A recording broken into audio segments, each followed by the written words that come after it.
Hi, good morning all. ನಾನಿವತ್ತು ಒಂದು ಸುಂದರವಾಗಿರುವಂಥ ಪ್ಲೇಸಲ್ಲಿದ್ದೀನಿ. ನೀವು ನೋಡ್ತಿರ್ಬೋದು, ಇದು ಸರ್ಪ್ರೈಸ್ ಇದೆ. ಹಿಂದಿನ ವೀಡಿಯೋಗಳಲ್ಲಿ ನಾನು ಹೇಳಿದ್ದೀನಿ. ಎಷ್ಟು ಅದ್ಭುತವಾಗಿದೆ ನೋಡಿ, ಇಲ್ಲಿ ಪ್ರಕೃತಿ ಸೌಂದರ್ಯ ಹೇಗಿದೆ ಅಂತೇಳಿ.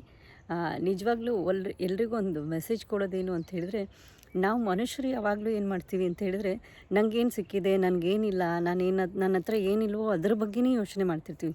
ನಂಗೆ ಅದಿಲ್ಲ, ನಂಗೆ ಇದಿಲ್ಲ, ಅದಕ್ಕೆ ನಾನು ಅಚೀವ್ ಮಾಡಲಿಕ್ಕಾಗಿಲ್ಲ, ನಾನು ಸಾಧನೆ ಮಾಡಲಿಕ್ಕಾಗಿಲ್ಲ, ಜೀವನದಲ್ಲಿ ಮುಂದೆ ಬರೋಕ್ಕಾಗಿಲ್ಲ ಅಂತೇಳಿ ಬರೀ ಕೊರತೆಗಳ ಕಡೆಗೆ ಮಾತ್ರ ನಾವು ಫೋಕಸ್ ಮಾಡ್ತೀವಿ.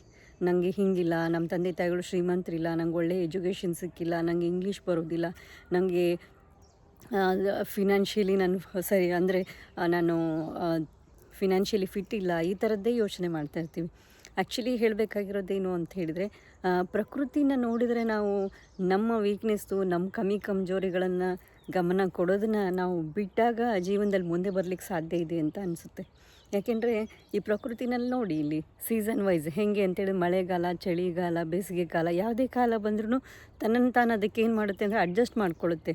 ಎಷ್ಟೋ ಸರಿ ಏನು ಮಾಡುತ್ತೆ ಅಂದರೆ, ಈ ಹೂಗಳು, ಗಿಡ ಮರಗಳು ಎಲೆಗಳನ್ನು ಕಳ್ಕೊಳ್ತವೆ, ಹೂಗಳನ್ನು ಕಳ್ಕೊಳ್ತೀವಿ ಎಂದು ಕೊರ್ಕೊಂಡು ಅವು ಕೂತ್ಕೊಳ್ಳೋದಿಲ್ಲ. ಏನು ಮಾಡುತ್ತೆ ಅಂದರೆ ಪ್ರೊಡಕ್ಟಿವಿಟಿನ ಮತ್ತೆ ಹೆಚ್ಚು ಮಾಡ್ತವೆ. ಹಾಗಾಗಿ ಇಲ್ಲಿ ಹೇಳೋದೇನು ಅಂತ ಹೇಳಿದ್ರೆ, ನಾವೇನಾದರೂ ಕಳ್ಕೊಂಡಾಗ, ನಮಗೇನಾದರೂ ಇಲ್ಲ ಅಂತ ಹೇಳಿದಾಗ ಅದ್ರ ಬಗ್ಗೆ ಯೋಚನೆ ಮಾಡಿಕೊಂಡು ಜೀವನದಲ್ಲಿ ನಾವು ಕೊರ್ಕೊಂಡು ಕೂತ್ಕೊಳ್ಳೋ ಬದಲು ಯಾವುದು ಸಾಧ್ಯ ಇದೆಯೋ ಅದನ್ನು ನಾವು ನಮ್ಮ ಜೀವನದಲ್ಲಿ ಅಳವಡಿಸ್ಕೊಂಡು ಮುಂದೆ ಬರಲಿಕ್ಕೆ ಪ್ರಯತ್ನ ಮಾಡಬೇಕು ಅಲ್ವಾ. ಇದು ನಾವು ಪ್ರಕೃತಿಯಿಂದ ಕಲಿಯುವಂಥದ್ದು ಬಹಳಷ್ಟಿದೆ. ಅದನ್ನು ನಮ್ಮ ಜೀವನದಲ್ಲಿ ನಾವು ಅಪ್ಲೈ ಮಾಡ್ಕೊಳ್ಳೋಣ ಅಂತ ನಾನು ತಿಳಿಸ್ತಾ ಇದ್ದೀನಿ. Thank you all, thank you so much.